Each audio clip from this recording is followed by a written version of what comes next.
Check in now with Quincy Mayor Thomas Coke to get a City Hall updates. Mayor, how's your summer going so far? It's starting to really fly by now, Joe, but it's been a good one. Can't complain. Lots of back-to-school ads and pumpkin spice festivals already being talked about. Yeah, I know. It's pretty scary. We're already talking about holiday and Christmas lighting, so it is what it is. But still plenty of summer left. What a huge turnout at August Moon back on Sunday. I think there must have been about 10,000 people in Coddington Street at one point. Well, that day was a 10 weather-wise. I mean, you couldn't ask for better weather on Sunday. It was magnificent. It truly was. Yeah. And, of course, the other concerts were huge, too. Hancock Adams Common, Kilroy Square. I mean, a lot going on over this past weekend in the city. Yeah, Friends of Ruth Gordon going strong. We've got all the Wollaston Beach activities still happening, so there's no shortage of events, that's for sure.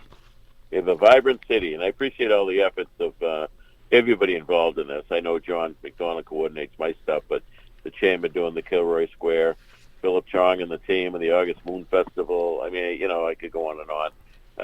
The folks that put together the concerts, we help fund them, but the folks that coordinate the concerts at the Ruth Gordon Amphitheater. I mean, it's we got a great city. It's true. Most of them just volunteer their time because they love it, and lots of folks enjoy it. That's for sure. Indeed. Thought we could talk a little bit about a launch of a new program, Mayor, the Quincy Legacy Business Program, and wonder what that's all about. Yeah, some of my folks that work on economic development, include Maureen Gary, came to me with this thought and idea of recognizing businesses, using the term legacy, which speaks for itself, but businesses have been around for some time and have contributed to the community. And I don't know a whole lot about the process by which they're chosen yet. Going to find that out from my team. But, it sounds like a good idea. And when you think about all the charity stuff that goes on in our community, and there's a lot of it, now, whether it's, the baseball teams, soccer teams being sponsored, local business gets hit up, by everybody for everything you can imagine, including those other community events when, a family's in real need or whatever the case may be, all the nonprofits and the businesses consistently give back to the community. So I think it's a nice idea to recognize those legacy businesses in our community. Yeah, this is businesses that have been in business in the city for at least 25 years and cannot be part of a national or regional chain or franchise. So truly local businesses is what this is recognizing. Yep. I got to believe that the oldest business in the city has got to be Quincy Mutual. I know they're about 160 years old. So I'd gladly be corrected by somebody, but I think that would be the oldest business we have in the community. They've been around a long, long time. It'll be fun. It'll be an interesting process. And again, I'm so grateful for all of their contributions to our community. That's the charitable side. I mean, day to day, they provide jobs. They're paying taxes. They contribute in many, many ways. So, said, I know constantly, it's small business is still the backbone of our country's economy. Yeah. Curious, do we have any sense as for how the city fared from the World Cup and how businesses in the city fared from that this year? That's a good question. I really don't, off the top of my head, to quantify that, Joe, but okay. I do know that the Marriott was full. Yes. For those weeks, which that's results in room tax, meals tax, and kind of indirect benefits. So that's a good question. I got to ask my tourism director to see if she's got a calculation on that. But yeah. It certainly was positive. That's for sure. Yeah, I know that Boston's been talking about the benefits, but Quincy is right there as well, as you say, providing hotels, probably meals as well, and transportation. Correct. Yeah. Yep. Very good. I was wondering there if we could get maybe a little update on the project happening on Spear Street in Quincy Center. Yes, we should be wrapped up by October. Pretty excited about that. I know that's been languishing for some time. That was an interesting project when it came to my desk. I don't know who raised it, but it's a very old structure. So historically, it has some meaning. And of course, we have the challenges with housing. So we thought we could preserve the place and then create some housing units in the affordable range for people as well. As you know, it's a convenient location near Quincy Center. So think it's early October, and I want to say I could be wrong. It's been a while since I looked at the numbers, but I want to say it's a dozen units or so that's going to be made available. So we're excited about that, and it's certainly a shot in the arm for Spear Street. I know there's a new development over there, but there's also some tired buildings and homes. So I think this is a win-win. Yeah, I've been watching the progress out my window here, and it's really shaping up nicely. Oh, I forgot. You got a front row seat. Yeah, you could have given the report. They took it down to the studs and rebuilt it from scratch almost, so it looks great. But it also I've driven by. It really looks sharp. Yeah, but it still retains the old character. But absolutely, yeah, yep. Which is nice. Have you heard any more about the future of the former ENC mayor? I have not. Okay. I have reached out to ENC, and I haven't got any response. So, we'll see what happens. Okay.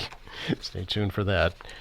Later on this month, a notable event, although I wouldn't call it a celebration, certainly, the annual Candlelight Vigil to remember folks who have been lost to substance abuse.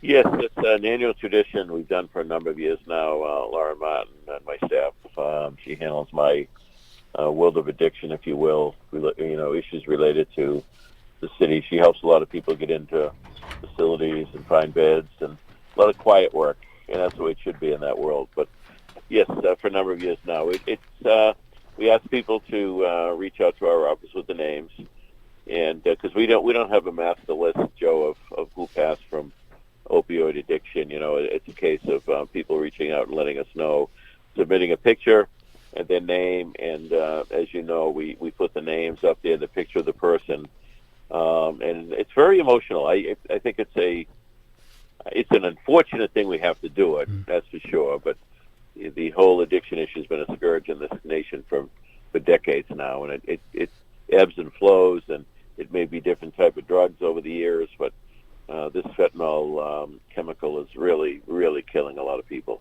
Now, the numbers are better than what they were a couple of years ago, so I guess that's a good sign. And I'm so grateful for the work of all the people in the trenches that work it every day. And I've talked to some people, and some people sometimes they get cynical. Well, they've been brought back 2 or 3 times, let them go, blah blah blah. I said, they're human beings. They're somebody's child. They're somebody's sibling, or somebody's parent, and this scourge just takes hold, and it's very difficult for them. So there's a lot of community resources, there's a lot of nonprofits that work hard on this. Right now, City Bay State Community Service, for example, and Gavin Foundation, and so many others. So there is hope out there for people, and we try to do what we can to help people, but they can't be helped unless they're ready to be helped, and so we continue to pray for those families that have suffered the loss of a loved one through the scourge. Yeah, this will be the 16th annual Candlelight Vigil, Wednesday, August 26th, 7 p.m. on the Hancock Adams Common. And so really almost from the start of your administration, Mayor. Yes, that was one of the issues that struck me when I first ran for office, not to get political, Joe, at all. It's not my point. When I first ran, I'm a lifelong resident. I wasn't aware of the depth of the issue that families were facing until I began having coffees in living rooms and hearing stories straight from families. It was remarkable. And then, of course, I think that year might have been the Patriot Ledger did some analysis on the amount of visits to emergency rooms, people overdosing. So it was an eye-opener for me, and we've tried to support all those local groups as well as programming in our schools. It's education, it's treatment, but it's also enforcement. We've doubled the size of the drug units since we've been in, and those people that are addicted, to me, they're victims of these criminals who flood our streets with this poison. So the enforcement side is important as well. So we've come a long way, but it's there's no silver bullet here. We just got to keep working it. Right. Yeah. And if folks would like to submit a photo of a loved one, email Laura Martin, lmartin at quincyma.gov. Sounds good. Always good to talk to you, Mayor. Really appreciate the opportunity, and wish you a happier rest of the day. You also. Thank you, Joe. Bye-bye. City Mayor Thomas Coker, a weekly City Hall update here on AM Quincy.